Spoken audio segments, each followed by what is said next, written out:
우리는 하나님이 없는 사람들, 각자 자기 소견에 옳은 대로 행하는 그 시대의 단면을 지금 보고 있습니다. 하나님이 없는 시대의 단면이었죠. 에브라임 산지에 살고 있었던 레위인 한 사람을 통해서 각자 자기 소견에 옳은 대로 행하는 그 삶이 얼마나 위험한 삶인지, 얼마나 어리석은 인생인지를 우리에게 보여주고 있는 거예요. 우리가 기억해야 할 것이 있습니다. 레위인의 첩이 베들레헴 친정집으로 돌아간 이유가 무엇이었습니까? 여러분, 여인의 잘못이 아니라 남자의 잘못이었다는 것이지요. 사사기 17장 6절 그리고 21장 25절 말씀에 보게 되면 반복되어지는 구절이기도 하고 사사기의 중심 주제이기도 합니다. 그때에 이스라엘의 왕이 없으므로 사람이 각각 자기의 소견에 옳은 대로 행하였더라. 여러분, 이 말씀이 오늘 이 여인의 잘못이라기보다는 남자 레위인의 잘못이라는 것을 증명해주고 있는 거예요. 오늘 여기에서 보게 되면 사람이 자기 소견에 이렇게 표현을 하고 있지 않습니까? 여기서 사람이 할 때 그 사람이 누구인지를 성경이 정확하게 증명이라도 해주는 것 같습니다. 히브리어 원어를 보게 되면 일반적인 대중들이죠. 일반적인 사람들을 가리킬 때는 에노시라는 단어와 아담이라는 단어를 써요. 자, 그런데 사사기는 이런 에노시와 아담의 단어를 사용하지 않고 있습니다. 17장 6절 말씀 그리고 21장 25절 말씀에 사람이 각각 자기의 소견할 때 여기서 사람이라는 것은요, 남자를 가리키는 이 she라는 단어를 사용하고 있기 때문에 그렇습니다. 여기서 이 she라는 단어는요, 남자와 여자를 구별할 때 사용하는 용어입니다. 남자는 이 she가 되고요, 여자는 이 샤라고 이야기를 했습니다. 그러니까 오늘 사사기의 핵심 구절인 이 용어 속에서 이미 사사기는 사람이 할 때 여자들이 아니라 남자들이 이 말을 우리에게 하고 있다는 것을 우리는 발견해 보게 되는 것이지요. 그러니까 여러분, 본문의 레위인이 하나님의 말씀을 따라가지 않았잖아요. 세상의 관습을 따라 살아갔어요. 자기의 소견에 옳은 대로 살아갔습니다. 세상이 그러니 레위인도 그렇게 합니다. 세상이 그러니 나도, 남자도 이슈죠. 남자도 그렇게 살아가는 시대였다 이 말이에요. 하나님의 말씀과 믿음의 기준이 사라진 레위인이었죠. 하나님의 말씀과 믿음의 기준이 사라진 시대였습니다. 그 시대의 모습을 우리에게 그대로 노출시켜주고 있는 말씀인 것이죠. 타락한 시대입니다. 엄난한 사회였어요. 우리가 살아가는 이 시대도 사사시대와 별로 다르지 않다는 것에 우리는 다시 한번 소름 끼칠 정도로 놀라게 되는 것이죠. 우리가 비록 이 어두운 시대를 살아가지만 널푸른 교회 모든 성도들은 끊임없이 나를 쳐서 하나님께로 되돌려 세울 수 있기를 바랍니다. 그래야 회복이 있는 거예요. 그래야 살아나는 거예요. 그래야 희망이 있는 것입니다.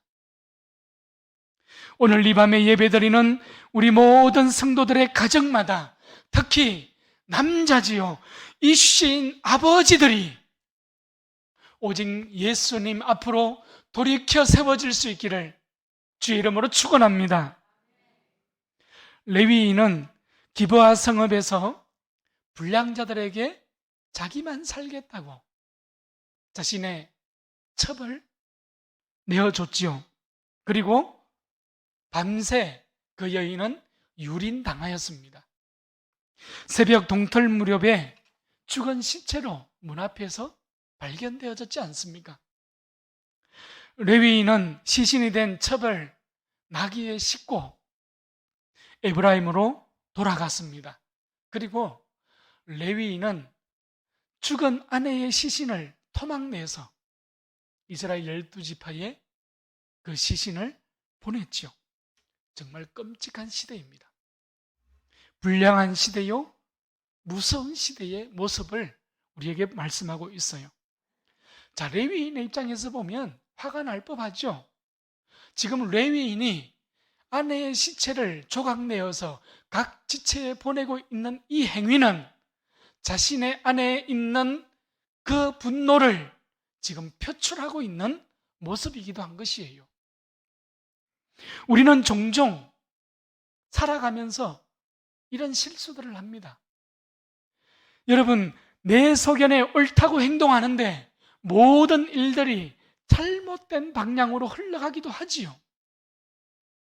판단력이 흐려지고 영적 암흑에 휩싸여서 앞이 보이지 않을 때가 있지 않습니까? 하나님 없는 인간, 하나님 없는 삶과 하나님 없는 시대의 현 주소인 것이죠. 하나님의 은혜 안에 머물지 아니하고 자신의 소견에 옳은 대로 행하는, 여러분, 그 삶이 얼마나 위험한 삶인가를 지금 레위인은 우리에게 보여주고 있는 거예요. 오늘 1절 말씀을 보게 되면 단에서 브엘세베까지 이 분노한 이스라엘 각 지파에서 군인들이 모였어요. 출애굽 이후에 이런 악행은 없었다고 모두가 흥분했습니다. 2절 말씀을 보니까 무려 40만 명이나 되는 군인들이 칼을 들고 미스바로 모였던 것이에요. 사건의 전말을 알고자 했기 때문입니다. 그래서 4절부터 7절까지 말씀을 보니까 레위인은 베냐민 지파 기브아 성읍에서 있었던 그 사건의 전말을 지금 이야기하지요. 불량자들의 끔찍한 사건을 아주 상세하게 진술하고 있습니다.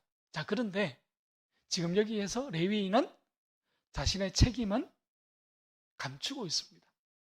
자신의 책임은 여전히 없다고 발뺌을 하고 있는 모습인 것이죠. 8절 말씀으로 가보십시오. 모든 백성이 일제히 일어나 이르되 우리가 한 사람도 자기 장막으로 돌아가지 말며 한 사람도 자기 집으로 돌아가지 말자. 이스라엘 군인들은 자신들이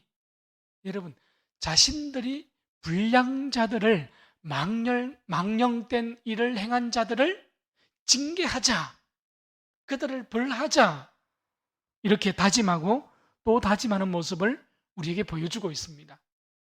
하나님이 없는 시대에 가장 큰 특징 중에 하나입니다. 사람이 하나님을 대신하는 거예요. 이스라엘 사람들은 하나님을 대신해서 선택하고 있습니다. 하나님을 대신해서 판단하고 있어요. 하나님을 대신해서 징계하고 하나님을 대신해서 벌을 주고자 합니다. 여러분, 어렵고 위급한 일을 만나면 판단하기 전에 우리가 해야 할 일이 있습니다.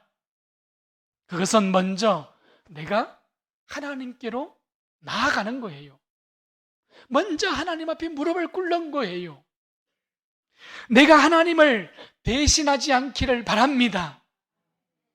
일이 꼬이고 어려움이 찾아오고 고난 한가운데에 서 있을 때에 우리가 가장 먼저 해야 할 일은 하나님의 주권을 다시금 되돌려 세워놓는 일이에요.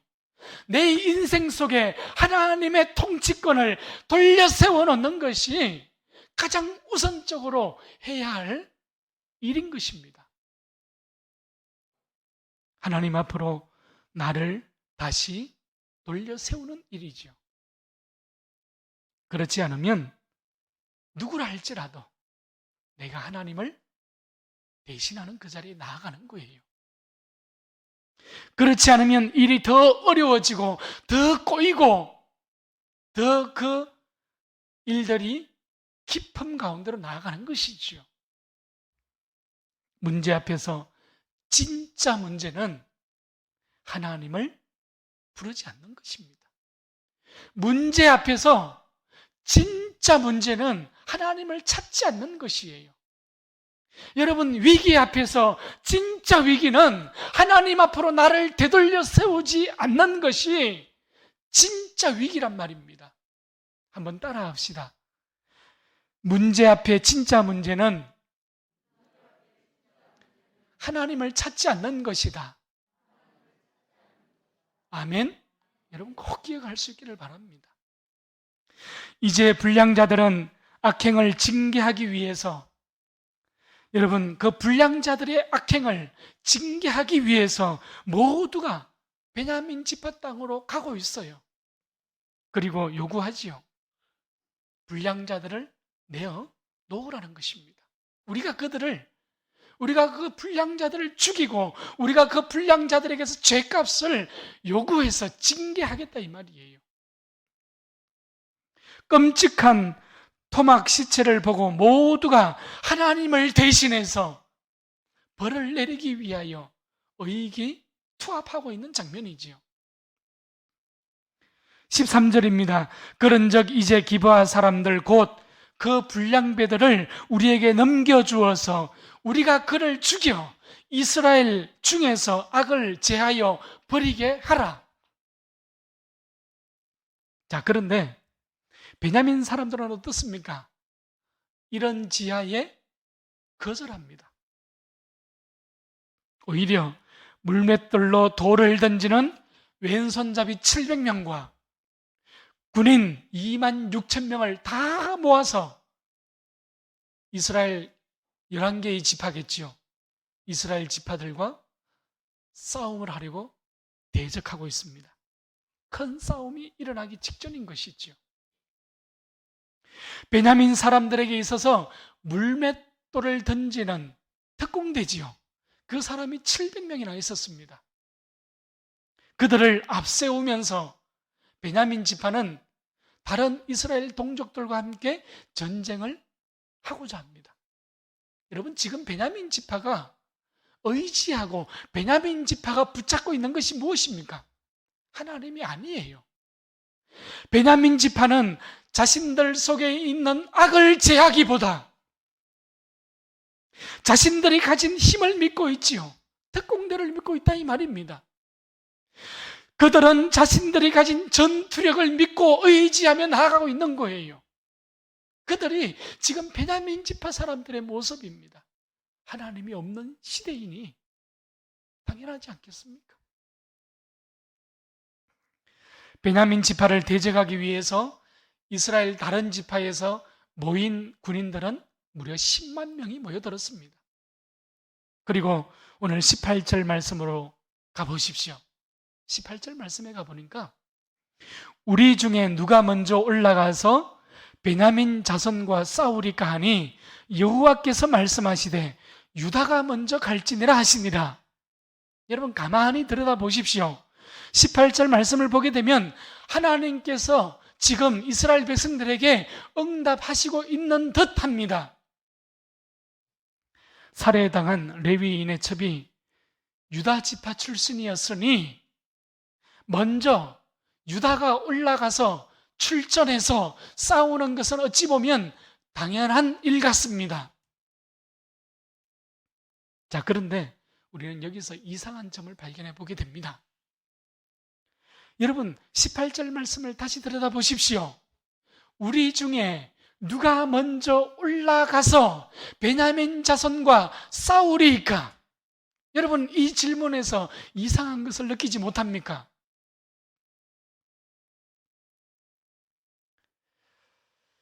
여러분 누가 먼저 올라가서 싸울까요? 이 질문이지 않습니까? 이미 싸우기로 모든 것을 다 작정한 이스라엘 백성들의 모습을 우리는 보게 되는 거예요. 전쟁은 이미 기정사실화되었습니다. 여러분, 결론을 정해놓고 하나님 앞에 묻고 있는 거예요. 이미 결론을 정해놓고 하나님 앞에 기도하고 있단 말이에요. 이런 기도는 잘못된 기도예요. 이런 질문은 잘못된 질문입니다. 이스라엘 백성들은 누가 먼저 올라가서 싸울까요가 아니라 하나님, 우리가 올라가서 싸워야 할까요? 말아야 할까요? 하나님의 뜻이 어디에 있는 것입니까? 이렇게 먼저 자신들의 무릎을 하나님을 향하여 되돌려 세웠어야 하는 거예요. 이스라엘은 처음부터 먼저 올라가서, 누가 먼저 올라가서 싸워야 할까요? 여러분, 이 모습이 하나님이 없는 성도의 모습이에요. 이 모습이 하나님이 없는 시대의 모습이란 말입니다. 하나님을 믿는다 하지만, 하나님을 따른다 하지만 겉모양만 가지고 있습니다. 거칠에만 남아 있어요. 여러분, 그 사람들의 간구의 모습이요, 그 사람들의 기도의 모습이요, 그 사람들의 신앙의 발걸음의 모습이다 이 말입니다. 위기가 찾아올 때만 하나님의 인도하심을 구하고 있잖아요. 하나님의 인도하심을 자신의 위기 가운데에서 도와주는 도움의 도구 정도로 지금 생각하고 있지 않습니까? 우리 하나님이 정말 이 정도밖에 안 됩니까? 우리 하나님이 정말, 우리의 가진 믿음이 정말 이 정도의 믿음밖에 되지 않습니까? 여러분, 성경은 그렇지 않잖아요. 하나님도 신앙도 크게 오해한 결과라는 것을 우리는 보게 되는 것이죠. 저는 오늘 우리 하나님을 하나님 되게 하는 우리 교회가 될 수 있기를 바랍니다. 우리 믿음은 작고 평범한 일상생활 속에서 하나님의 인도하심을 받을 수 있어야 하는 거예요. 우리의 믿음은 일상생활의 그 작고 평범한 곳에서 하나님의 주권을 회복시킬 수 있어야 하는 거예요. 어떤 일이 터지고 나서 하나님을 찾는 것이 아니라 매일매일 매순간 매순간 하나님과 동행하는 거예요. 그것이 우리의 신앙이요, 그것을 원하시는 것이 우리 하나님이십니다. 여러분, 그래서 매일매일 새벽 기도가 그만큼 중요한 것입니다. 그래서 매주 드리는 우리의 예배가 생명줄이 된단 말이에요. 제발 부탁드립니다. 기도의 자리로 돌아서십시오. 예배의 자리로 돌아서십시오.